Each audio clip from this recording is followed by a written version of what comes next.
Could you state your name? Tyler James Robinson.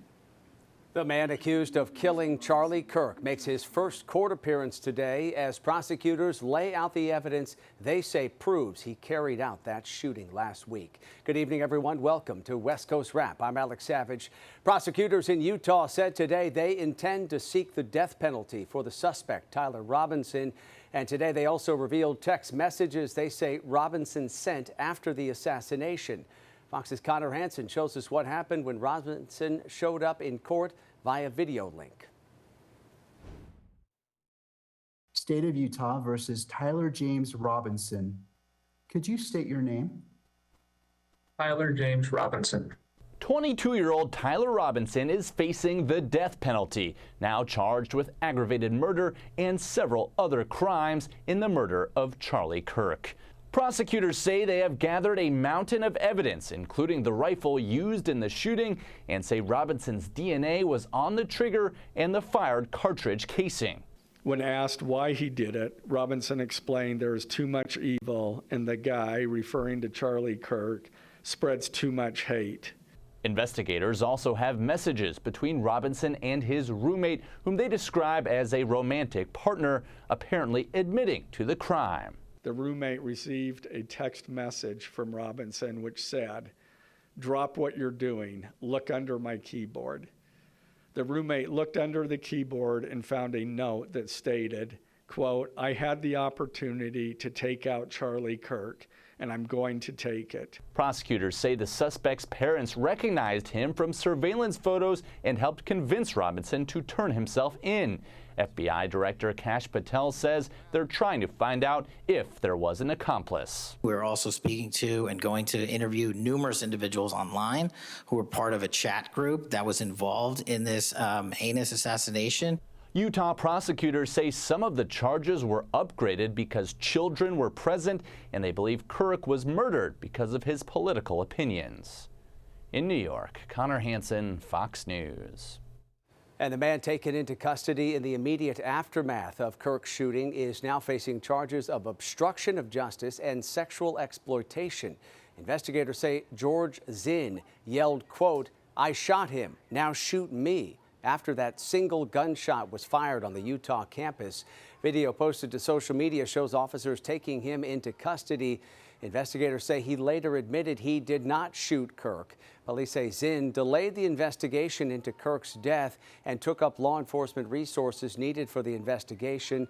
He was also booked on 4 counts of sexual exploitation of a minor because of images found on his phone. And our coverage of Kirk's killing continues up at our website, westcoastwrap.com. Some of what you'll find online is a breakdown of those text messages that investigators say Robinson sent after the shooting. We have an update on last year's deadly shooting of United Healthcare CEO Brian Thompson. Today, a New York judge tossed out terrorism charges against Luigi Mangione, the man accused of killing Thompson. The judge rejected the state's case that the killing was done with, quote, intent to intimidate or coerce a civilian population or government unit. Mangione is still facing other charges, including second-degree murder. The Menendez brothers will not be getting a new trial. A judge today denied their request, shutting down another possible path to freedom. The brothers had asked for a new trial based on new evidence of sexual abuse by their father.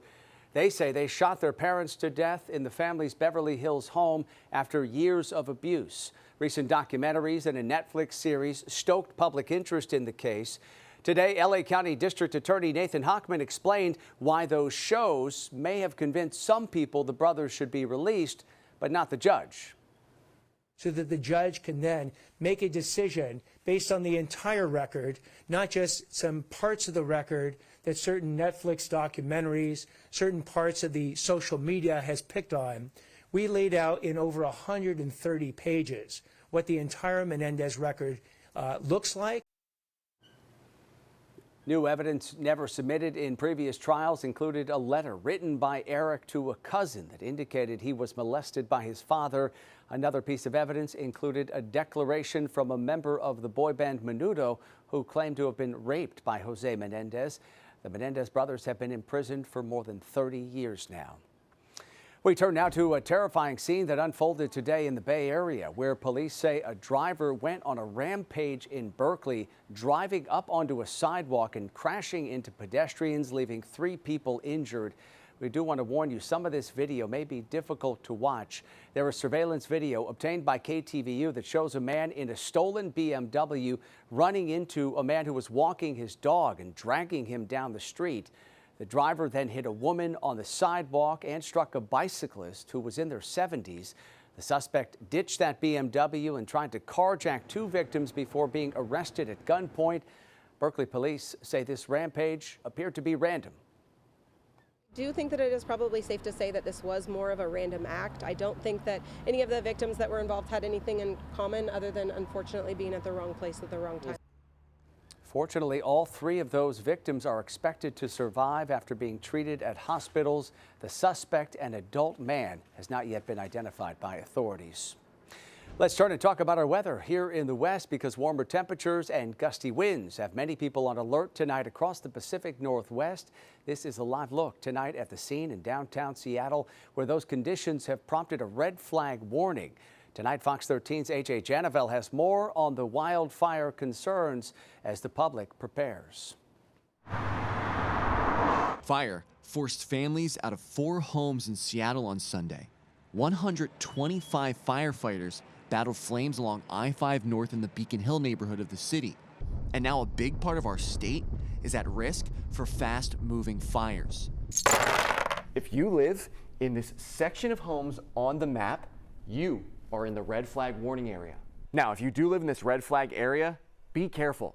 If you're driving, make sure not to throw any cigarettes out your window, make sure your car is not dragging chains, and do not drive through tall, dry grass. If a wildfire sparks and you get some wind, those can spread so incredibly fast that a lot of people just don't have time to react. Fox 13 Chief Meteorologist Brian McMillan tells me homeowners can be proactive to protect their property.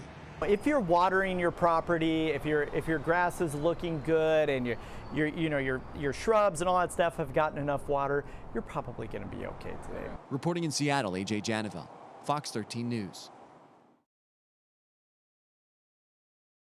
Not just the Seattle area where temperatures are climbing here. For more on the warm-up we're seeing all across the West Coast, let's bring in KTVU meteorologist Roberta Gonzalez, tracking this warm-up here throughout the week. Roberta? You just nailed it, Alex. Yes, it's warm to downright hot all along the West Coast. Looks like all the precipitation has pushed out towards the Denver area, slicing through El Paso. We do have an area of low pressure to the north of the Seattle area, to the northwest. Not going to bring any cloud cover until about Thursday. Until then, yes, we have that red flag warning in effect for much of the Pacific Northwest, including the Seattle area. Today's high temperature well above the average high is 74, 91 degrees with hazy conditions. Tomorrow's temperature drops to 74 degrees. There's at least 6 major fires burning in that area, with multiple complex fires as well that are a little bit smaller, but nonetheless, you see the skyline there with the hazy conditions. And now let's traverse on over down the coast to the city of San Francisco, where today's high temperature 71, well above the average high of 66, 67 degrees for this time of the year. Blanket of clouds lowered the San Francisco temperature today, but still awfully nice. And it was 105 in Phoenix when the average high temperature this time of the year is 104. But look at those beautiful monsoonal cumulus clouds in the distance there. This is Tropical Storm Mario, and yeah, it's falling apart at the seams now that it's up against these colder waters, but notice the cloud shield. It can extend out 250 to 300 miles, invading the Baja California area. But check this out with our futurecast. It lifts from Los Angeles through Santa Barbara, San Luis Obispo, all the way into Monterey. By this time tomorrow night, we're going to be talking about this in earnest. And then here's the rain. It's got a big duty to do. It's got to punch through a lot of that dry air mass. So it's going to start off at Virga. Then also we can anticipate the possibility of dry lightning and thunderstorm activity with this green shield of precipitation by the end of the work week. It's heading towards the greater Lake Tahoe area, so we'll keep you posted on the Sierra Nevada forecast. Meanwhile, Los Angeles, you had 94. That's going to crash and burn for tomorrow, down to the 80s, and humid conditions due to Mario. Temperatures right now, it is 65 degrees in San Francisco compared to 72 in Los Angeles, 94 in Vegas. It is now 74 degrees in Albuquerque and 84 in Portland, Oregon, low 70s now in Salt Lake City. So we will continue with the haze. We need some rain to scrub out the smoky conditions in the Pacific Northwest. Not going to see it anytime soon.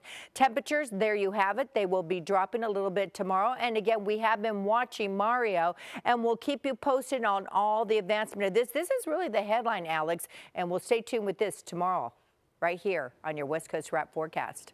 Okay, Roberta, thank you. Coming up tonight here on West Coast Wrap, we'll show you the damage caused by a rare tornado in Utah. Plus,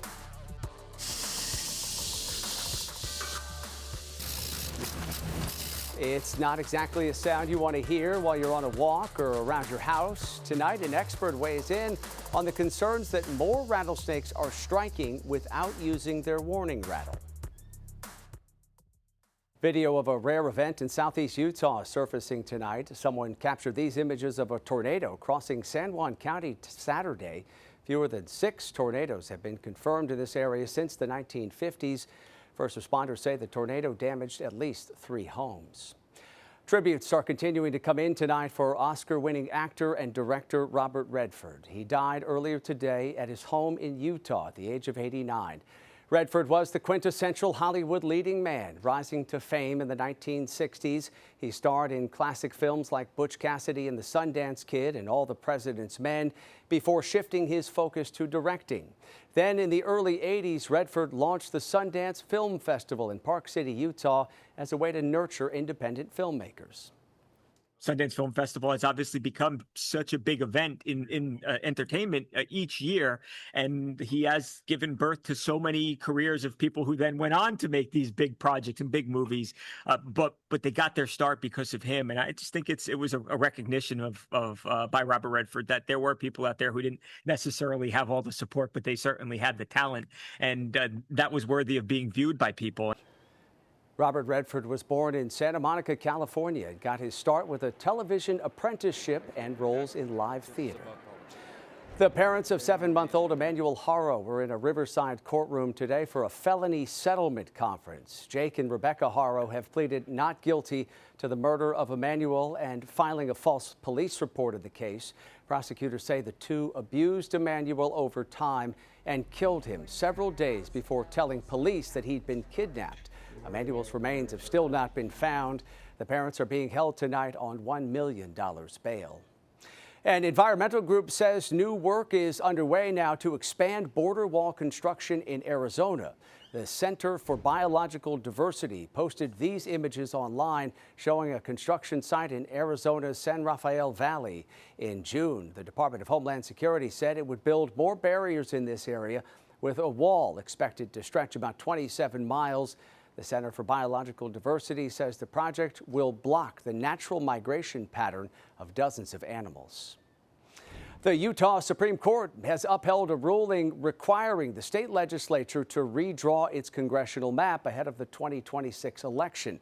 The unanimous decision sides with a previous district court ruling, which found the Republican-led legislature ignored a 2018 ballot initiative that formed an independent redistricting commission in favor of their own partisan maps. The legislature now has until September 25th to release a new map, with a special session to adopt those maps expected to happen next month. Attorneys for the Utah legislature have hinted at a lawsuit that could potentially send this case up to the U.S. Supreme Court. Well, one day before TikTok was set to be cut off, President Trump says the administration has reached the framework of a deal with China to keep the platform operating here in the U.S. Fox's Mark Meredith has more tonight on the potential buyer and the oversight they're likely to face.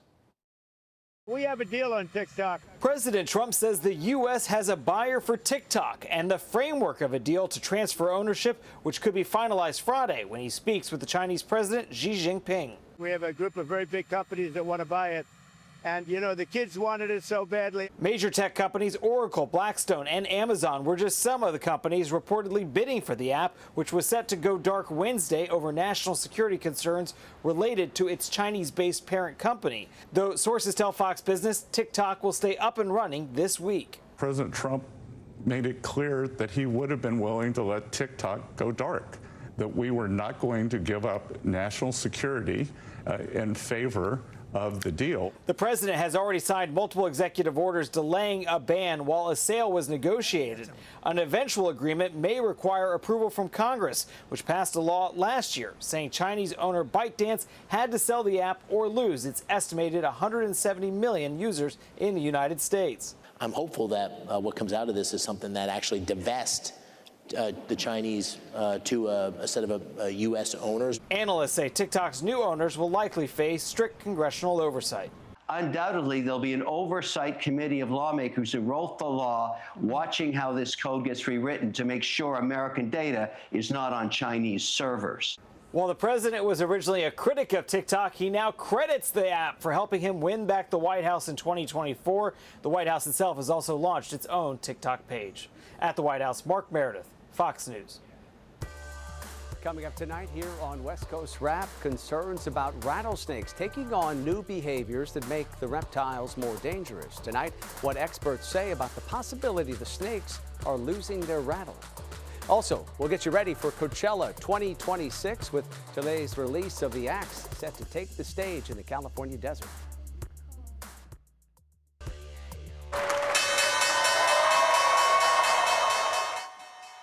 On Wall Street today, stocks closed lower as investors are on edge as the Fed begins its two-day policy meeting. It is widely expected the central bank will cut rates by 25 basis points. The Dow finished off the trading session today down 125 points. The Nasdaq was down by 14 points, and the S&P 500 closed the day down 8 points by the closing bell. According to the nonpartisan Congressional Budget Office, President Trump's tariffs are fueling inflation, and it's higher than analysts had expected. The latest data from the Labor Department shows inflation at 2.9%. That's the highest it's been since January. Democrats say the tariffs are fueling an affordability crisis in this country, while President Trump says that's just not true. The president claims prices are down across the board and tariff revenue is hitting record highs.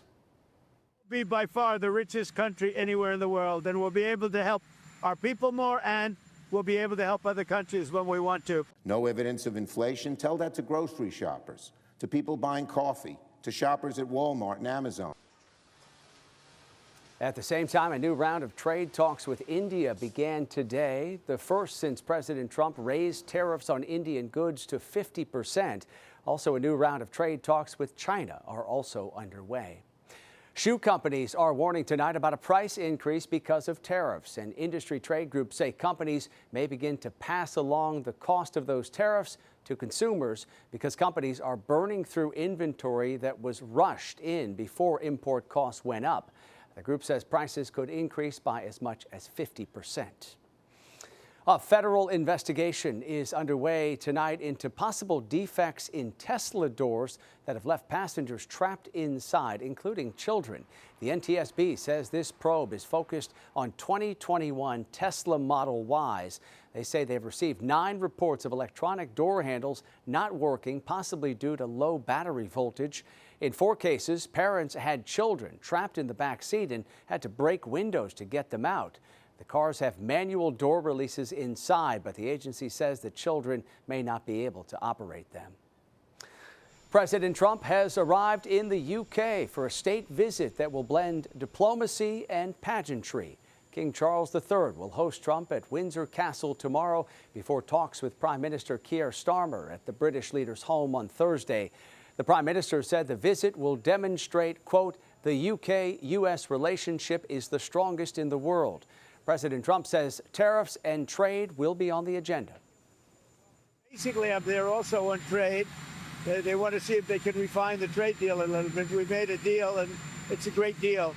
And I'm into helping them. Our country is doing very well. We've never done this well. We're having trillions of dollars coming because of the tariffs. They'd like to see if they could get a little bit better deal, so we'll talk to them. NVIDIA's chief executive Jensen Huang and OpenAI CEO Sam Altman are expected to be part of the delegation. Trump and Starmer are set to sign a technology partnership which will include major investments in artificial intelligence data centers. Well, across the Southwest, there are concerns that rattlesnakes are no longer rattling the way they used to. Fox 13's Tyler Butler spoke with a snake removal expert about those fears.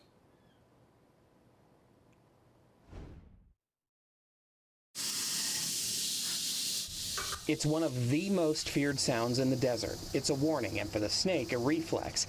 But are we as humans selectively breeding out the snakes that rattle? Yeah, so there's no evidence that says that that's happening at all, and it wouldn't be able to happen that fast even if it were the case. I mean, we haven't been here that long. Evolution takes longer than that. Brian Hughes, owner of Rattlesnake Solutions, has learned a thing or two about rattlesnakes and their behavior over the years. Well, rattlesnakes usually don't rattle. In fact, in the wild, they rarely rattle. The majority of rattlesnake encounters that a person's going to have out there are going to be ones that they never even know about. We do hear stories like former Pima County Sheriff Mark Napier bitten while golfing a few weeks ago. He said it was hidden, made no noise, didn't move until it struck. Hughes says that is not an indication of a pattern. Sometimes they'll skip the posturing part, especially if someone puts their hand right on it while they're reaching for a golf ball. They might just go straight to a bite. When a snake does bite, Weaver says it's not out of malice. It's the last resort of a creature that could be experiencing what you may call panic. They don't know what you are. They've probably, more likely never seen a human.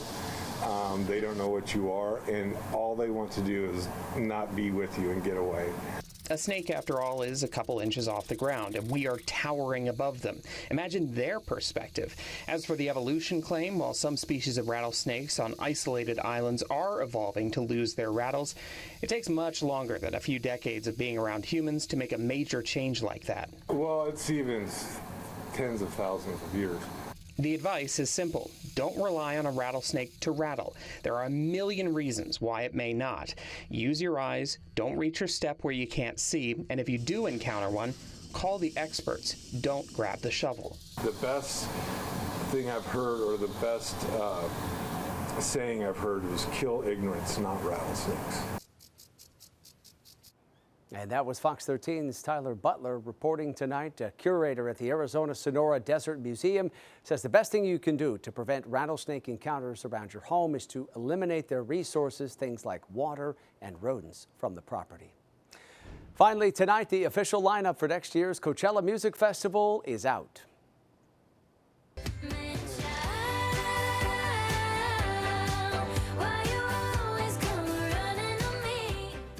Sabrina Carpenter will be headlining on Friday, followed by Justin Bieber headlining on Saturday, and closing out the festival on Sunday is Colombian singer Karol G, who will make history as the first Latina artist to headline. The back-to-back weekend event in the Coachella Valley east of Palm Springs is set for April 10th through the 12th and April 17th through the 19th. Sounds like a lot of fun. All right, that does it for West Coast Wrap tonight. Before we head out, a quick reminder, we hope you stay up to date on all the stories we're covering for you across the West Coast at our website. It's westcoastwrap.com. Have a great night.